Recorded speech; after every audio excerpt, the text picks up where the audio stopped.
بسم اللہ الرحمن الرحیم الحمد للہ رب العالمین الرحمن الرحیم مالک یوم الدین ایاک نعبد و ایاک نستعین اهدنا الصراط المستقيم صراط الذين أنعمت عليهم غير المغضوب عليهم ولا الضالين۔ اللہ تعالیٰ جتنے جمع ہیں تمام کی خطاؤں کو، لغزشوں کو معاف فرمائے، تمام کے درجات کو بلند فرمائے، اور ہم میں سے جو بھی جس مصیبت میں جس مرض میں مبتلا ہیں اللہ تعالیٰ اس مصیبت سے نجات، اس مرض میں انہیں شفایابی نصیب فرمائے، آمین۔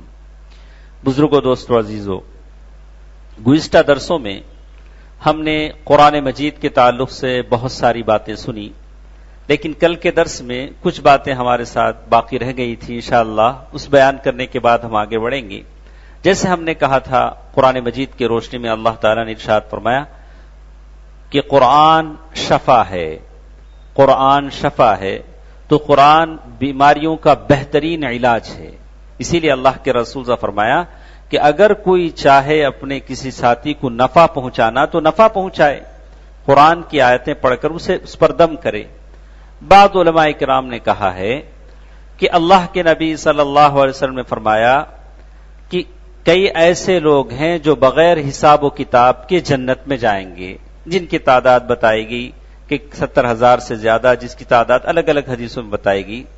تو کہا کہ رقیہ کرنا یعنی دم کرنا اگر کوئی نہیں کرتا ہے، بیماری کا علاج ایسے نہیں کرتا ہے تو وہ اس میں شامل ہے۔ تو اس طرح دم کروانے کو ناپسند کیا گیا، تو اللہ کے رسول صلی اللہ علیہ وسلم نے کبھی بھی اس بات سے نہیں روکا کہ قرآن کی آیتیں پڑھ کر کسی پر دم کیا جائے، بیماری کے لیے دوا کا کام کیا جائے۔ ہاں، اللہ کے رسول صلی اللہ علیہ وسلم کے پاس بعض لوگ آئے، کہا کہ پیارے نبی صلی اللہ علیہ وسلم، ہم لوگ بچھو کاٹ لیتا تھا تو قرآن کی کچھ ہم دم کرتے تھے، پڑھتے تھے تو ہم کو شفا ہو جاتی تھی، تو ہم نے سنا کہ آپ نے اس سے روکا ہے۔ تو پیارے نبی صلی اللہ علیہ وسلم نے فرمایا کہ نہیں، اعرضوا علی رقاکم، یعنی جو تم پڑھتے ہو میرے سامنے پیش کرو کہ کیا پڑھتے ہو، یعنی جو بھی تم پڑھتے ہو، دم کرنے کے لیے جو آیتیں پڑھتے ہو، جو چیز بھی پڑھتے ہو میرے سامنے پیش کرو، میں سننا چاہتا ہوں۔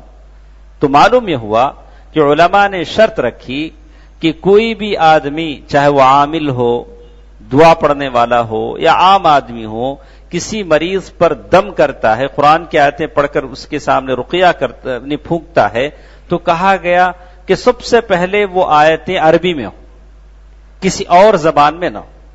عربی اس کے لیے ضروری ہے کہ عربی آیتیں ہی پڑھی، عربی الفاظ ہی پڑھے جائیں، چاہے وہ آیتیں ہوں چاہے دعائیں ہوں، یہ چیز ہے۔ پھر دوسری شرط انہوں نے رکھی کہ وہ سمجھ میں آتی ہوں، یعنی سمجھ سے باہر نہ ہو، مشروع ہوں۔ جو چیزیں مشروع ہیں پیارے نبی صلی اللہ علیہ وسلم سے، جو دعائیں مسنون ہیں وہی چیزیں ہوں، الگ الگ چیزیں نہ ہوں۔ جیسے بہت سارے لوگ، بہت سارے عامل لکھتے ہیں، جبریل، میکائیل، پتہ نہیں کیسے کیسی باتیں لکھتے ہیں، علماء نے اسے سخت ناپسند کیا ہے کہ ایسے الفاظ اس میں شامل نہ ہوں۔ اس طرح اور ایک چیز بھی بتائی گئی کہ بہت سارے عامل حضرات ایک ہی جگہ سارے مریضوں کو جمع کرتے ہیں اور اس پر دم کرنا، اس کے لیے اس کی بیماری سنتے ہیں، اس کی بیماری سنتے ہیں۔ تو علماء نے اسے سخت ناپسند کیا، کہا کہ اس سے یہ ہوتا ہے کہ ایک بیمار دوسرے بیمار کی نقالی کرتا ہے، یعنی وہ عجیب عجیب حرکتیں کرتے ہیں، جب آدمی بیٹھتے ہیں تو جس پر شیطانی اثر ہوتا ہے عجیب عجیب حرکتیں کرتے ہیں۔ تو علماء نے کہا کہ نہیں، آدمی کسی کا علاج کرتا ہے تو آدمی شریعت کے مطابق کرے، اور اکیلے آدمی کا اس کے اہل خاندان کے سامنے علاج کرے اور شریعت کے مطابق کرے۔ اور اس کے لیے جیسے لوگ جگہ جگہ اپنے بیماروں کو لے جا کے پھرتے ہیں، شعبدہ بازوں کے پاس، جادوگروں کے پاس. وہ لوگ عجیب عجیب چیزیں لانے کو کہتے ہیں، کوئی موم لانے کو کہتا ہے، کوئی مرغی لانے کو کہتا ہے، اور وہاں جانور ذبح کیے جاتے ہیں. تو کہا کہ یہ تمام شعبدہ بازیاں ہیں اور اس سے اسلام کا کوئی دخل نہیں ہے. سیدھی سیدھی بات ہے کہ ایسے لوگوں کا قرآن سے علاج کیا جا سکتا ہے، لیکن ویسے جیسے پیارے نبی صلی اللہ علیہ وسلم نے کیا ہے. لیکن آج کے زمانے میں جو عام طور سے دیکھنے میں آتا ہے کہ نفسیاتی مریض ہوتے ہیں، یعنی نفسیاتی مریض ہوتے ہیں اور ان کو ایسی جگہوں پر لے جایا جاتا ہے، جیسے ہم نے بہت سارے شہروں میں دیکھا ہے کہ لوگوں کو ستونوں سے باندھ دیا جاتا ہے. ہم نے ایک جگہ دیکھا کہ سارے ستون سے باندھے ہوئے لوگ، جوان لڑکیاں لڑکے لوگ باندھے ہوئے، اب ان کو پیٹا جا رہا ہے، لوگ ان کو پیٹتے ہیں. اگر وہ دیوانہ نہ ہو، آسیب زدہ شخص نہ ہو، تو پھر بھی وہ آسیب زدہ بن جاتا ہے. اتنا پیٹا جاتا ہے اور دوسروں کی حالت دیکھ کر وہ دیوانہ ہو جاتا ہے. تو قرآن باعث علاج ہے، باعث شفا ہے، لیکن اسے ویسے استعمال کیا جائے جیسے پیارے نبی صلی اللہ علیہ وسلم نے استعمال کیا. جیسے صحابہ میں سے ابو سعید الخدری رضی اللہ تعالیٰ عنہ نے سورہ فاتحہ پڑھ کر دم کیا. حضرت عائشہ صدیقہ رضی اللہ تعالیٰ عنہ فرماتی ہیں جب بھی کوئی ایسی بات ہوتی کہ کسی کو نظر لگ جاتی تو ہم اس پر دم کرتے تھے. اسی طرح سلف سے یہ چیز ثابت نہیں ہے کہ بڑے زیادہ پانی میں کوئی دم کرے. علماء نے کہا کہ پانی وغیرہ جو چیزیں ہیں اس پر دم کیا جا سکتا ہے کہ نہیں. تو علماء سلف میں سے عبداللہ بن باز علیہ الرحمہ، شیخ صالح العثیمین کے فتاوے ہیں کہ پانی پر دم کیا جا سکتا ہے. لیکن سوال یہ پیدا ہوتا ہے کہ اگر کسی ایسے بیمار کو پانی دم کر کے نہلایا جائے اور وہ پانی جس پر دم کیا ہوا ہو، جس پر دعائیں پڑھی گئی ہوں، جس پہ قرآن مجید کی آیتیں پڑھی گئی ہوں، اور پھر باتھ روم میں اسی راستے سے بہتا ہے جس سے پیشاب بہتا ہے، تو کیا یہ صحیح ہے کہ ایسے پانی کی تو یہ ہونی چاہیے جس پر دعائیں پڑھی جاتی ہیں؟ تو علماء نے کہا کہ آدمی اس سلسلے میں احتیاط کرے. اسی لیے علماء نے کہا کہ آدمی کم مقدار پانی میں آدمی دعاؤں کو پڑھے، اور دعائیں تاثیر رکھتی ہیں، دعائیں تاثیر رکھتی ہیں، اور آدمی اس اعتقاد کے ساتھ پڑھے کہ اس سے میری شفا ہوگی. اور اس پانی میں وہ تاثیر نہیں ہے، بس میں پانی میں تاثیر دینے والا اللہ تعالیٰ ہے. یہ تو ایک سبب ہے، لیکن یہ پانی میرے لیے بیماری کی شفا نہیں ہے، لیکن اس بیماری کو دور کرنے والا اللہ تبارک و تعالیٰ ہے. آدمی اس بات کا اعتقاد ضرور رکھے. تو یہ چند باتیں تھیں جو ہم سے رہ گئی تھیں، تو میں نے ان باتوں کو بتانا ضروری سمجھا.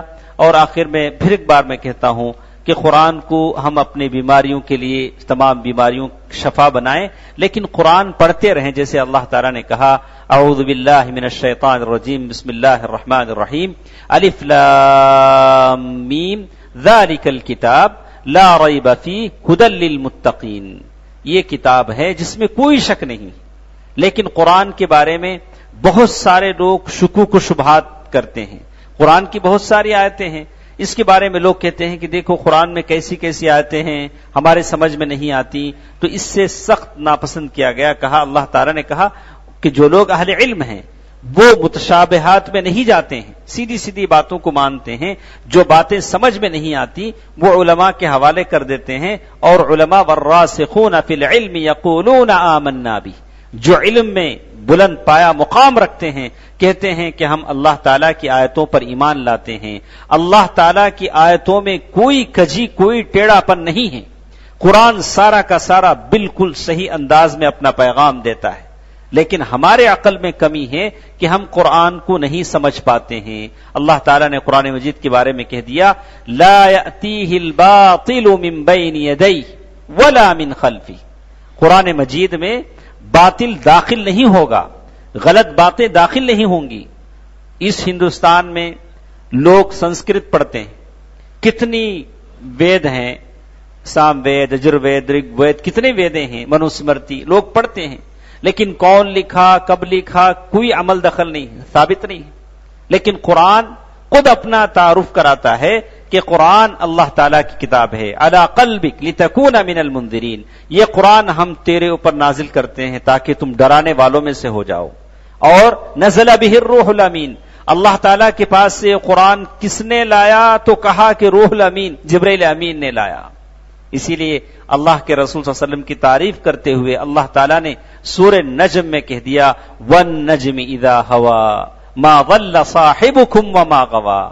لوگ پیارے نبی صلی اللہ علیہ وسلم کو کہتے تھے کہ ارے یہ تو پاگل ہے، یہ تو دیوانہ ہے جو ایسی بہکی بہکی باتیں کرتا ہے۔ تو اللہ تعالیٰ نے کہا ما ضل صاحبکم وما غوا، کیسی باتیں کرتے ہو، یہ تمہارا دوست ہے، یہ تو نہ تو گمراہ ہے، ہرگز نہیں۔ وما ينطق عن الهوى، اور ایسا مت سوچو کہ پیارے نبی اپنے طور سے بات کرتے ہو، نہیں، یہ اپنے من سے بات نہیں کرتے۔ وما ينطق عن الهوى، حضرت عمر رضی اللہ تعالی عنہ کہتے رہے اے اللہ کے نبی امہات المؤمنین سے کیجیے، بتائیے کہ وہ پردہ کریں۔ اللہ کے رسول صلی اللہ علیہ وسلم کی وہ بیوی سودا، غالباً سودا تھی، بڑے ڈھیل ڈھول کی عورت تھی، یعنی بڑا جسم تھا، وہ نکلتی اندھیرے میں بھی تو معلوم ہو جاتا تھا کہ وہ اللہ کے رسول صلی اللہ علیہ وسلم کی بیوی ہیں۔ حضرت عمر رضی اللہ تعالیٰ عنہ کہتے تھے کہ ہم نے آپ کو پہچان لیا، تو وہ بڑے شرمندہ ہوتی تھی۔ پھر اللہ کے نبی کے پاس آتی کہتی کہ اللہ کے نبی عمر دیکھے، یعنی عمر رضی اللہ تعالیٰ عنہ کا منشا یہ تھا کہ یہ لوگ پوری طرح پردہ کریں، پردے کا حکم نازل نہیں ہوا تھا۔ اللہ کے رسول صلی اللہ علیہ وسلم کہتے تھے کہ جو چیز اللہ کی طرف سے نہ آئے میں کیسے کہہ سکتا ہوں، جو چیز اللہ حکم نہ دے میں کیسے حکم دوں؟ پیارے نبی صلی اللہ علیہ وسلم کا یہی جواب تھا۔ تو اللہ تعالیٰ نے یہ بات کہی وما ينطق عن الهوى ان هو الا وحی یوحى، یہ تو بس وحی الہی کی بات کہتے ہیں، آسمان سے بات آتی ہے تو بندوں تک پہنچاتے ہیں، اپنے من سے کچھ نہیں کہتے۔ بار بار اللہ کے نبی کہتے رہے اللہ تعالیٰ جب تک نہ بولے میں کیا بولوں؟ وما ينطق عن الهوى صلی اللہ علیہ وسلم ان هو الا وحی یوحى۔ پھر یہ بھی کہہ دیا کہ چلو تم یہ مت سوچو کہ پیارے نبی کسی ایسے ویسے استاد سے جو آدھا تیتر آدھا بٹیر والا استاد ہو، اس سے کوئی علم حاصل کیوں نہیں؟ پیارے نبی کے استاد کے اس کی حیثیت بتائی، کہا علمہ شدید القوا، پیارے نبی کو جس نے سکھایا اس کی تعریف کر دی کہ وہ جبرائیل امین ہے، جن سے پیارے نبی نے تلمذ یعنی شاگردگی لی، ان سے انہوں نے سیکھا، نماز کے اوقات سکھائے، نماز کے پڑھنے کے طریقے سکھائے۔ جبرائیل امین نے پیارے نبی کو بتایا کہ دیکھو اول وقت میں ایسے نماز پڑھی جائے، پھر نماز دوسرے دن آیا آخر وقت میں نماز پڑھ کے بتایا، اور پھر کبھی لے گئے جہنم کے سارے عذاب دکھلائے، دیکھو یہاں یہ عذاب ہو رہا ہے، نماز سے سونے والے کا وہ عذاب ہو رہا ہے، ساری باتیں جبرائیل امین نے بتائیں۔ علمہ شدید القوا۔ تو دوستو عزیزو، پیارے نبی صلی اللہ علیہ وسلم جو بھی کہتے تھے وحی الہی سے کہتے تھے۔ ہم جو بیٹھتے ہیں سنتے ہیں، کیوں سنتے ہیں؟ کہا گیا کہ وَكَذَلِكَ أَوْحَيْنَا إِلَيْكَ رُوحًا مِّنْ أَمْرِنَا مَا كُنْتَ تَدْرِي مَا الْكِتَابُ وَلَا الْإِيمَانُ۔ انسان کی جسم میں دو چیزیں ہیں، ایک جسم، ایک روح۔ جسم کیسے بڑھتا ہے؟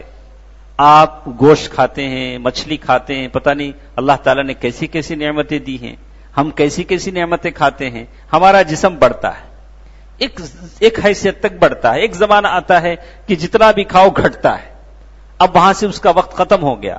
اللہ کا شکر کریں کہ ہم بحیثیت صحت و سالم یہاں بیٹھے ہیں۔ ہم میں سے کتنے ایسے لوگ ہیں جو بستروں پر ہیں، جن کے لیے رزق جانے کا انتظام نہیں ہے، یہاں سے ایک ٹیوب لگایا ہوا ہے، ناک میں ایک ٹیوب، ہاتھ میں ایک ٹیوب، بس وہاں سے ان کا رزق پہنچ رہا ہے۔ لیکن ایک دن وہ بھی آئے گا کہ وہاں سے بھی رزق نہیں جائے گا۔ کیوں؟ اب ان کا وقت ختم ہو چکا ہے، اب رزق کا جو کوٹا تھا وہ ختم ہو گیا، اب ان کے لیے اللہ تعالیٰ نے ختم کر دی بات۔ تو جب تک جسم میں جان ہے، آدمی اللہ اللہ کرے، اللہ تعالیٰ کا شکر ادا کرے، تو جسم روزی روٹی سے بڑھتا ہے۔ لیکن جسم کے ساتھ اور ایک چیز جو ہوتی ہے روح کے لیے بھی غذا چاہیے، روح کے لیے بھی غذا چاہیے، وہ بھی اپنی غذا مانگتا ہے۔ تو روح کی غذا وحی الہی ہے، وحی الہی ہے، قرآن مجید کی آیتیں ہیں، احادیث مبارکہ ہیں۔ ہم قرآن مجید کی آیتیں سنتے ہیں، تفسیر سنتے ہیں، اب اللہ کے رسول صلی اللہ علیہ وسلم کی احادیث سنتے ہیں اور صحابہ کے واقعات پڑھتے ہیں تو ہمارے روح کو صحت ملتی ہے، ہمارے ایمان میں اضافہ ہوتا ہے۔ روح اور جسم بسطتاً فی العلم والجسم، دونوں ایک ساتھ صحت مند ہوتے ہیں۔ اگر کوئی جسم کی فکر کرے، ہم میں سے کتنے ایسے ہیں کہا کہ ہم اچھے سے اچھا پیور واٹر پیئیں گے اور صبح شام کودیں گے ناچیں گے کہ ہم فٹ ہوں، ہمارا باڈی فٹ ہو، اس کے لیے ہم اتنا اہتمام کریں، لیکن روح کی فٹنس کے لیے کوئی کام نہ کریں تو ہم کہتے ہیں بے ذرا دیر بیٹھ جائیے، اللہ تعالیٰ کی باتوں کو سنیے، شریعت کی باتوں کو سنیے، تاکہ ہماری روح بھی فٹ رہے اور ہمارے روح کے اندر کوئی کجی نہ آئے، ہمارے روح کے اندر کوئی خرابی نہ آئے۔ تو دوستو عزیزو، باتیں بہت ساری ہیں، ہم اپنی بات ختم کرتے کچھ باتیں آج اس مجلس میں ہم بتانا چاہتے ہیں، وہ یہ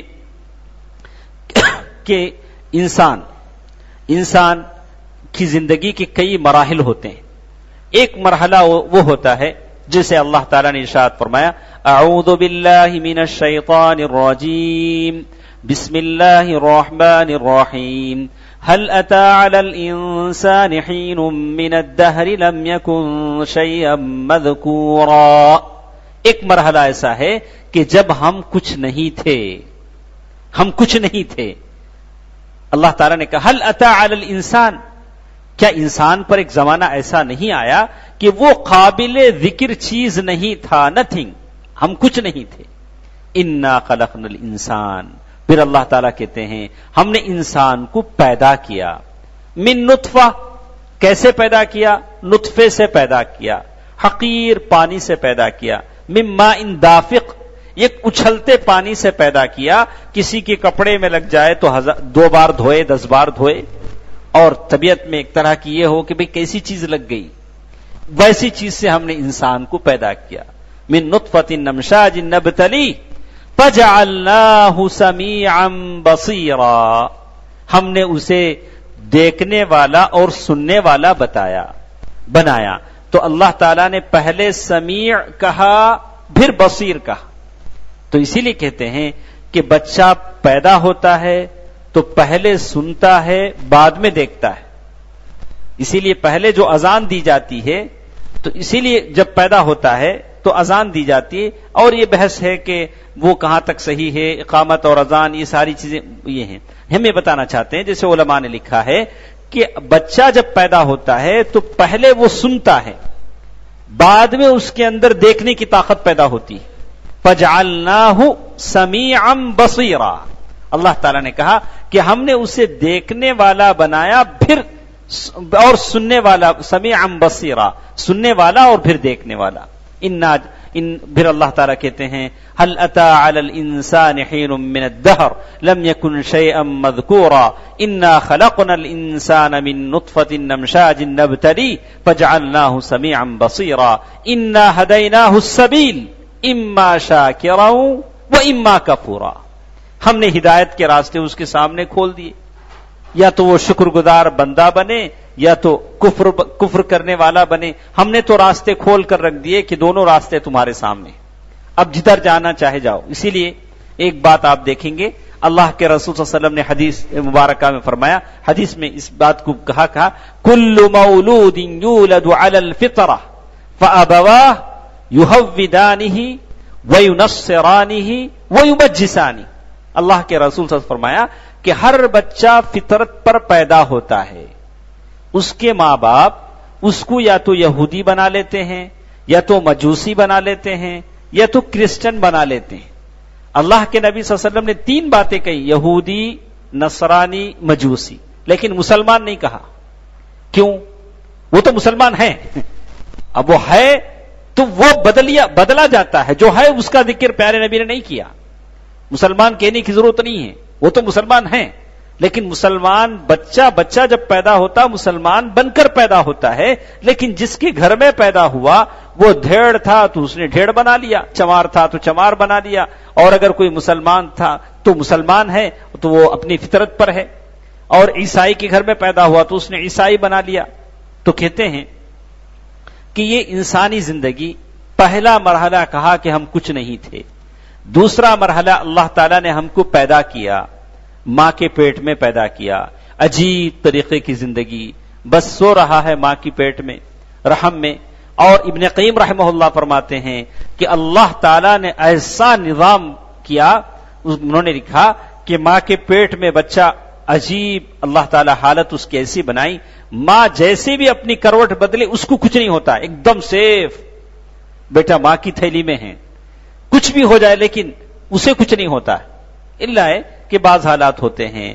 تو کہا کہ ایسے اس کو ٹھہرا کیا، بعض حالات جیسے ابن قیم رحمہ اللہ نے لمبی بحث لکھ دی، تو کہتے ہیں کہ ماں کے پیٹ میں پھر وہ باہر آتا ہے تو دنیا کی شکل دیکھتا ہے اور دنیا میں آتا ہے، اور پھر ایک دن آتا ہے کہ دنیا سے جاتا بھی ہے، جس کا نام ہم نے دیا موت.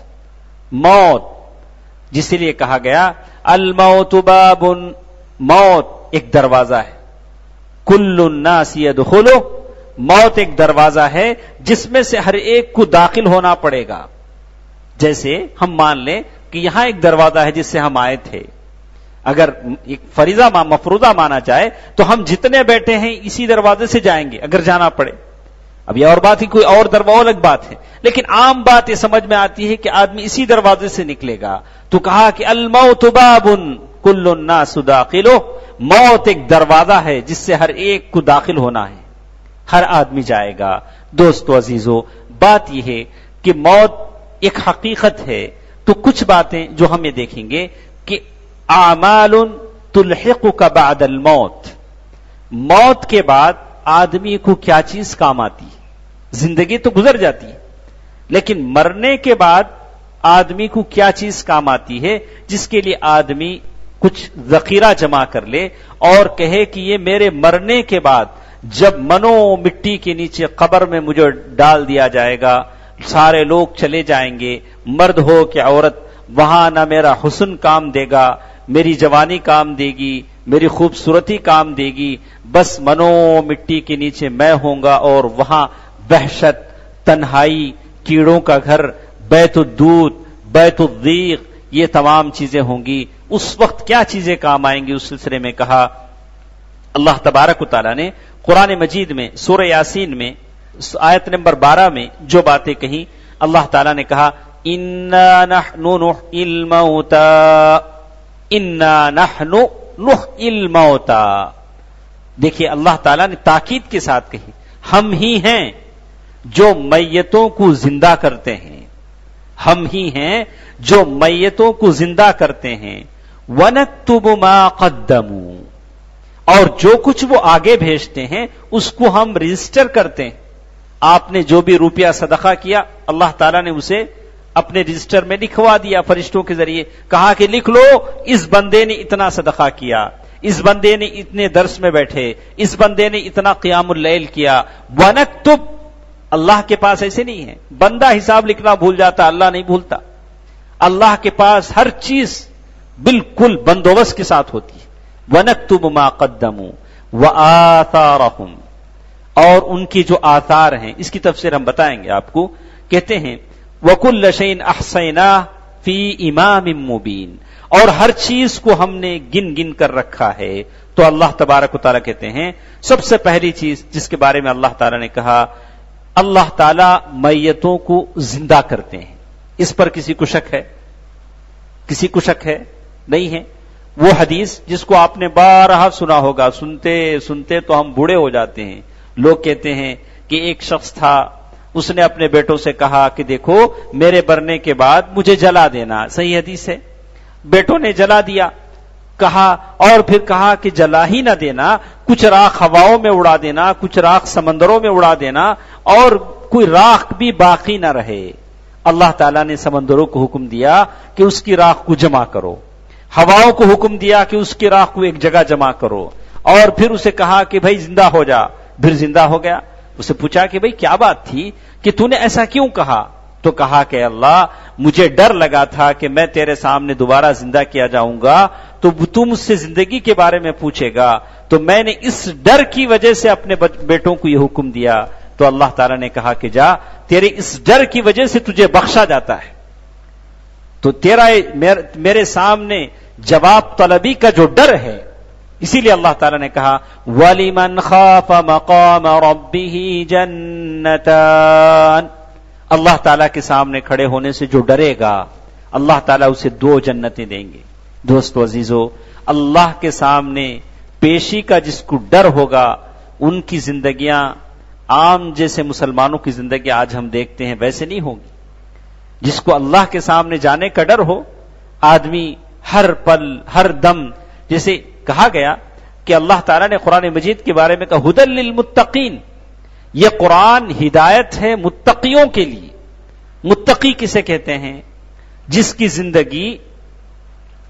زندگی کہتی ہے کہ ہر پل وہ ٹینشن میں ہوتا ہے۔ ٹینشن کا مطلب یہ کہ کہیں کوئی ایسا کام نہ کر دوں کہ اللہ مجھے پکڑ لے۔ بعض لوگ ہوتے ہیں ارے کچھ بھی ہو جائے کوئی پریشانی نہیں، نماز چھوڑ جائے کوئی پریشانی نہیں، جس کے بارے میں کہا گیا کہ ایک مومن جب گناہ کرتا ہے تو سمجھتا ہے کہ میرے اوپر کوئی بڑا پہاڑ گرنے والا ہے، لیکن ایک ایسا شخص جو فاسق ہو، کافر ہو، گناہ کرتا ہے تو ایسے سمجھتا ہے یہاں کوئی مکھی بیٹھی ہے۔ اللہ کے رسول صلی اللہ علیہ وسلم نے اشارہ کر کے بتایا ایسے کرو تو اڑ جائے۔ گناہ کرتا ہے، ایک مومن گناہ کو پہاڑ سمجھتا ہے، لیکن ایک کافر اس کو سمجھتا ہے یہ تو ہلکا سا ایک مکھی ہے، اسے اڑا دیں گے خلاص۔ دوستو عزیزو، یہ کہتے ہیں کہ موت ایک حقیقت ہے، تو موت کے بعد جو چیزیں ہمارے سامنے آتی ہیں، آیت کی سب سے پہلی شرح بتائی گئی، انسان کہے گا وَيَقُولُ الْإِنسَانُ وَإِذَا مَا مِتُّ لَسَوْفَ أُخْرَجُ حَيًّا، کہے گا کہ ارے کیا بات ہے کہ اگر ہم مر جائیں گے تو کیا ہم کو زندہ کیا جائے گا؟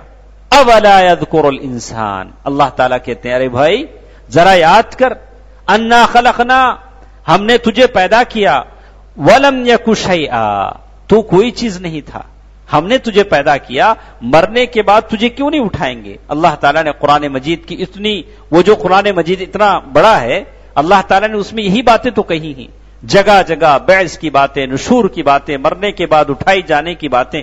اللہ تعالیٰ کہتے ہیں زعم الذین کفروا ان لن، کہا کہ وہ لوگ جو کافر ہیں دعویٰ کرتے ہیں کہ ہم اٹھائے نہیں جائیں گے، تو اللہ نے قسم کھا کر کہی قل بلا وربی، اے پیارے نبی قسم کھا کر کہہ دیجئے بلا وربی، کیوں نہیں میرے رب کی قسم، لتبعثن، تم ضرور اٹھائے جاؤ گے، تم ضرور قبروں سے اٹھائے جاؤ گے، لتبعثن، ثم یوم، پھر کہا کہ تم پوچھے بھی جاؤ گے۔ اسی لیے اللہ تعالیٰ نے کہا وقال الذین کفروا لا تأتینا الساعة، کافروں نے کہا لا تأتینا الساعة، قیامت نہیں آئے گی، یہ تو بس مولوی صاحبوں کی باتیں ہیں، قیامت، اللہ، حشر، نشر، بہت سارے دہریے ہیں، لادین ہیں، جو اپنے آپ کو کسی دین کو نہیں مانتے وہ ایسے ہی کہتے ہیں۔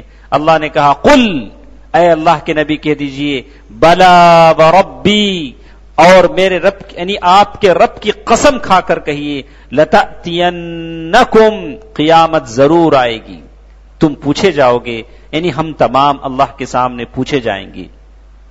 دوستو عزیزو، سب سے پہلی چیز جو حدیث آج ہم پڑھیں گے انشاءاللہ، اس حدیث میں یہ بات کہی گئی، یہ حدیث جس میں یہ کہا گیا کہ من سن فی الاسلام، سب سے پہلی چیز حدیث میں یہ بات بتائی گئی کہ علم علمہ، جیسے کہا اذا مات الانسان انقطع عمله الا من ثلاث، اگر آدمی دنیا سے چلا جاتا ہے تو اس کا عمل ختم ہو جاتا ہے سوائے 3 چیزوں کے۔ اس حدیث میں جو بات بتائی گئی علم کے بارے میں بتایا گیا کہ جو شخص علم حاصل کرتا ہے، آپ اور ہم بیٹھے ہیں کچھ باتیں سیکھ رہے ہیں، ہو سکتا ہے کہ بہت ساری باتیں آپ کے دماغ میں ہوں، بہت ساری باتیں آپ کو معلوم ہوں، لیکن اس بولنے اور سننے کا ایک فائدہ یہ ہے تذکیر، اللہ اکبر، اس سے بڑھ کر کیا فائدہ ہو کہ ہمارے ساتھ اللہ تعالیٰ کے فرشتے ہوتے ہیں۔ مجھے یقین ہے اور میں یقین کرتا ہوں کہ آپ کو بھی یقین ہوگا، اس لیے کہ میرے اور آپ کے پیارے نبی صادق مصدوق صلی اللہ علیہ وسلم نے فرمایا مجتمع قوم فی بیت من بیوت اللہ عز وجل، جہاں بھی کچھ لوگ جمع ہو کر بیٹھ جاتے ہیں تو اللہ تعالیٰ کے فرشتے آتے ہیں ان کے ساتھ وہاں بیٹھ جاتے ہیں۔ اگر کوئی اس نیت سے نہ آئے. اللہ تعالیٰ نے جس حدیث میں آیا کہ جتنے بیٹھے ہیں ساروں کی نیکیاں لکھ دو، تو کوئی آدمی وہاں سے گزر رہا تھا، دیکھا کہ کچھ لوگ بیٹھے ہوئے ہیں، اسے نہیں معلوم کیوں بیٹھے ہوئے ہیں، وہ بھی بیٹھ گیا. تو فرشتوں نے کہا کہ اللہ اس کے تو ساروں کی اس کا کیا ہوگا؟ کہا کہ اس کا بھی نیکی لکھو. بھلے بات سمجھ میں آئے نہ آئے، بھلے آپ بیٹھ کر سنیں کہ سوئیں، لیکن نیکی تو لکھا جائے گا، آپ نیکی میں تو شمار ہوں گے. تو کہا کہ سب سے پہلی چیز جو بتائی گئی علم، جس کے بارے میں کہا کہ علم بہت بڑی فضیلت والی چیز ہے، جس کے لیے پانی میں کی مچھلیاں بھی اس کے لیے دعائیں کرتی ہیں.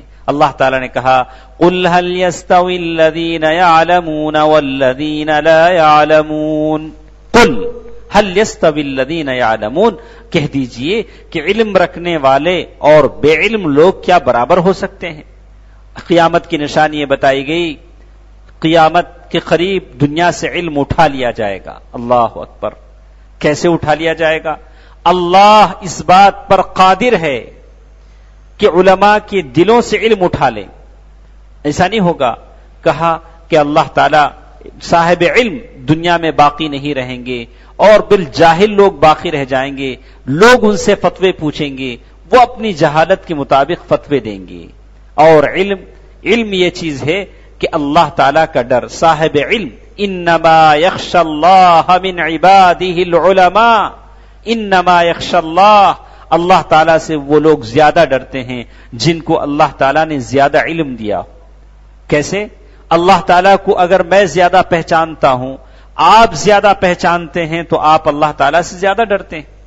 آپ میں سے کتنے ایسے لوگ ہیں جن کو پتا ہے کہ اللہ تعالیٰ قہار ہے، اللہ تعالیٰ عزیز ہے، اللہ تعالیٰ جبار ہے، اللہ تعالیٰ متکبر ہے، اللہ تعالیٰ مہیمن ہے. تو جب ہم اللہ تعالیٰ کی ان صفات کو جانتے ہیں تو ہر پل اس بات کو لے کر ڈریں کہ اللہ تعالیٰ لمحہ بلمحہ ہماری زندگی سے واقف ہیں، ہمارے ہر پل ہر حرکت کو اللہ تعالیٰ دیکھ رہے ہیں اور اللہ تعالیٰ سن رہے ہیں. تو آدمی کا اللہ کے بارے میں جتنا علم بڑھتا ہے، آدمی اللہ تعالیٰ سے اتنا ڈرتا ہے جتنا اللہ تعالیٰ کے بارے میں آدمی جانتا ہے. تو اپنے علم کو ہم بڑھانے کی کوشش کریں تاکہ اللہ تعالیٰ کا خوف ہمارے دل میں پیدا ہو. اسی لیے اللہ تعالیٰ نے جگہ جگہ قرآن مجید کی آیتوں میں علم حاصل کرنے کی بات کہی. جیسے کہا الربانی، اس کا نام دیا گیا کہ وہ ربانیون، وہ لوگ ہیں جو اللہ تعالیٰ کا علم حاصل کرتے ہیں. جیسے اللہ تعالیٰ نے کہا ان الذین یکتمون ما انزلنا من البینات والہدی من بعد ما بیناہ للناس فی الکتاب اولئک یلعنہم اللہ ویلعنہم اللاعنون. اس سلسلے میں جیسے علماء نے علم حاصل کرنا الگ چیز ہے، علم پر عمل کرنا الگ چیز ہے. جیسے کہا گیا کہ بہت سارے علماء ایسے ہیں جو اپنے علم سے لوگوں کو جنت کی طرف بلاتے ہیں، لیکن اپنے عمل سے لوگوں کو جہنم کی طرف بلاتے ہیں. اللہ نے جو علم دیا ہے اس علم سے لوگوں سے کہتے ہیں اللہ سے ڈرو، نیک کام کرو، سارے لوگ ہوتے ہیں، لیکن خود اپنا عمل ان کا ایسا ہے کہ لوگ ان کو دیکھ کر غلط راستہ اختیار کرتے ہیں. میں نے بہت سارے علماء کو دیکھا کہ عالم ہیں، اتنے بڑے علامہ ہیں، زردے کا پان کھاتے ہیں. کہتے ہیں ارے وہ چیز حرام ہے. زردہ جو ہے چاہے وہ رتی ہو ہتی ہو، حرام ہے. کہے کہ نہیں پان میں ڈال کے کھا سکتے ہیں.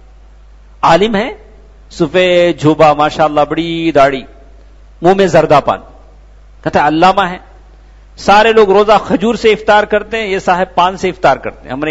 ہمارے ایک مولانا کو ہم نے دیکھا، سارے لوگ بسم اللہ بول کے منہ میں کھجور ڈالتے ہیں تو یہ صاحب منہ میں پان ڈالتے ہیں. پان کی عادت ہے. کہا کہ جو چیز حرام ہے، جو چیز عام آدمی کے لیے حرام ہے، وہ صاحب علم کے لیے بھی حرام ہے. صاحب علم اور محتاط کرنی چاہیے اور احتیاط کریں. بہت ساری ایسی چیزیں جو شک والی ہیں، شبہ والی ہیں، اس سے علماء کو بچنا چاہیے.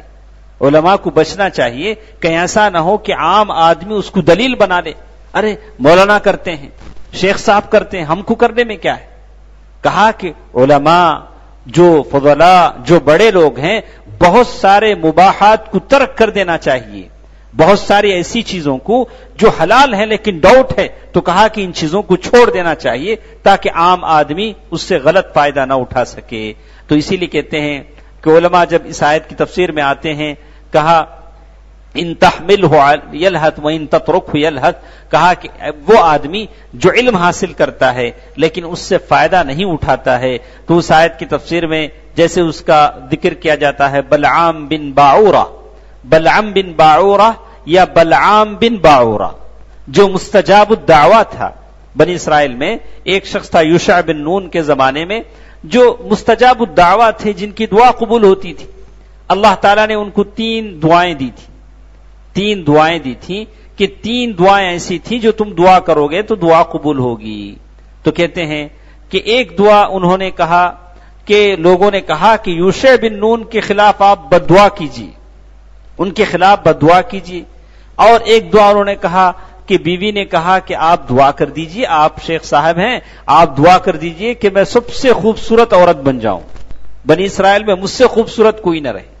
اب انہوں نے کہا کہ دعا کیا، تو بنی اسرائیلی واقعہ ہے، انہوں نے کہا جیسے کہتے ہیں کہ انہوں نے دعا کیا تو کہا کہ وہ سب سے خوبصورت عورت بن گئی، اور جب وہ خوبصورت بن گئی تو بلعام بن باعورہ اس کو بدصورت نظر آنے لگے، تو اس کو غصہ آیا، کہا پھر اس نے دعا کی کہ اسے اللہ تعالیٰ کتیا بنا دے، نہیں کتے کی جو مؤنث ہوتی ہے۔ اب بچوں نے کہا کہ 2 تو چلے گئے، 2 دعائیں تو چلے گی، اب بچوں نے کہا کہ دیکھیے لوگ کہتے ہیں کہ ہماری ماں کتیا بن گئی ہے، آپ دعا کیجئے کہ ہماری ماں کو اللہ تعالیٰ پھر اصلی شکل دے دے، جیسے بسوس ان کی جو اولاد تھی، کہا کہ پھر انہوں نے دعا کی تو اس کو اس کی اصلی شکل مل گئی۔ تو کہا کہ ایسا شخص تھا جس کو اللہ تعالیٰ نے علم دیا تھا، بنی اسرائیل کے علماء میں سے تھا، لیکن اس نے اپنے علم کا غلط استعمال کیا، جیسے اسرائیلی واقعات میں بیان کیا جاتا ہے اللہ اعلم بصحتها، لیکن یہ کہتے ہیں کہ جو چیز صحیح ہے آدمی اس پر عمل کرے، اپنے علم کا صحیح استعمال کرے۔ اسی لیے کہا گیا علم حاصل کرو، لیکن کس کے لیے؟ اپنے آپ کو جہنم سے بچانے کے لیے، لوگوں پر اپنی شان جتانے کے لیے نہیں، اور لوگوں سے لڑائی جھگڑا کرنے کے لیے نہیں، دین میں شکوک و شبہات پیدا کرنے کے لیے نہیں۔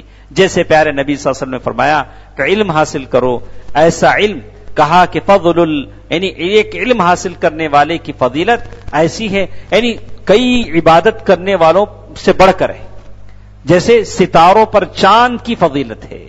تو دوستو عزیزو، ماں اور بہنوں، اللہ تعالیٰ کا بڑا فضل و کرم ہے کہ ہمارے پاس بہت سارے علمی مراکز ہیں، جہاں اسلامک سینٹرز ہیں، اس سے ہم اپنا رابطہ جاری رکھیں اور جتنا ہو سکے دروس میں بیٹھیں اور اللہ تعالیٰ کا علم حاصل کریں۔ آج بالکل اللہ تعالیٰ نے اپنا علم کھول کر رکھ دیا ہے، ہر جگہ کتابیں ملتی ہیں، قرآن مجید سکھانے والے ملتے ہیں، لیکن سیکھنے والے بہت کم ملتے ہیں۔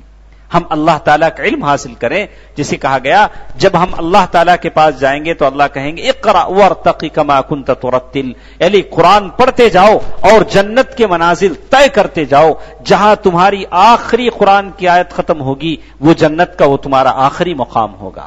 دوستو عزیزو، دراصل ہمارے ساتھ بہت ساری باتیں تھیں جس میں یہ بات کہی گئی تھی کہ آدمی علم حاصل کرتا ہے، اس علم کی نشر کرتا ہے تو اس کا فائدہ اسے ہوتا ہے، اور اسی طرح اس کا نیک لڑکا ہے جو اس کے لیے دعا کرتا ہے تو اس کا فائدہ اسے پہنچتا ہے، او صدقۃ جاریہ، یا ایسا صدقہ کرتا ہے جو اس کا فائدہ پہنچتا ہے۔ انشاءاللہ کل کے درس میں ہم آپ کو بتائیں گے کہ پہلی چیز علم کی کچھ اہمیت، کہ ہم علم کیوں حاصل کرتے ہیں، ہم علم کیوں حاصل کرتے ہیں، انشاءاللہ اس کی تفصیل ہم بتائیں گے۔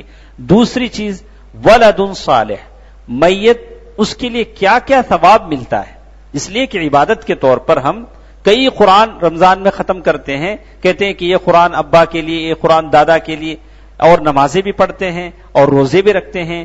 تو مرنے کے بعد میت کو کیا جاتا ہے کیا نہیں جاتا ہے، اس کی کلیتاً یہ فیصلہ انشاءاللہ کل کے درس میں ہم سنیں گے۔ اور یہاں ایک بات بھی کہی ولد صالح یدعو لہ، علماء نے کہا کہ اس کا بیٹا اس کے لیے دعا کرے، تو یہ کیا ہے، اس کی حقیقت کیا ہے، ہم کل کریں گے۔ اور اسی طرح صدقۃ جاریہ، وہ صدقہ وہ خیرات کیا کیا چیزیں ہیں جس کا ثواب مرنے کے بعد آدمی کو ملتا ہے. انشاءاللہ کل کے درس میں انشاءاللہ اللہ تعالیٰ کے فضل و کرم سے ہم اس کے بارے میں کچھ معلومات آپ کے سامنے رکھیں گے. اللہ تعالیٰ سے دعا ہے کہ اللہ تعالیٰ ہم جو عبادتیں کرتے ہیں اللہ تعالیٰ ان حقیر عبادتوں کو شرف قبولیت بخشے، اور اللہ تعالیٰ ان پیشانیوں کو جو اس کے سامنے سجدہ ریز ہوتی ہیں اللہ تعالیٰ ان پیشانیوں کو جہنم کی آگ سے بچا لے. اللہ تعالیٰ دہکتی ہوئی آگ جس کو ہمارے کمزور جسم برداشت نہیں کرتے، اے الہ العالمین ہم تمام کو جہنم کی آگ سے بچا لے. آمین برحمتک یا ارحم الراحمین والحمد للہ رب العالمین. والسلام علیکم ورحمۃ اللہ وبرکاتہ.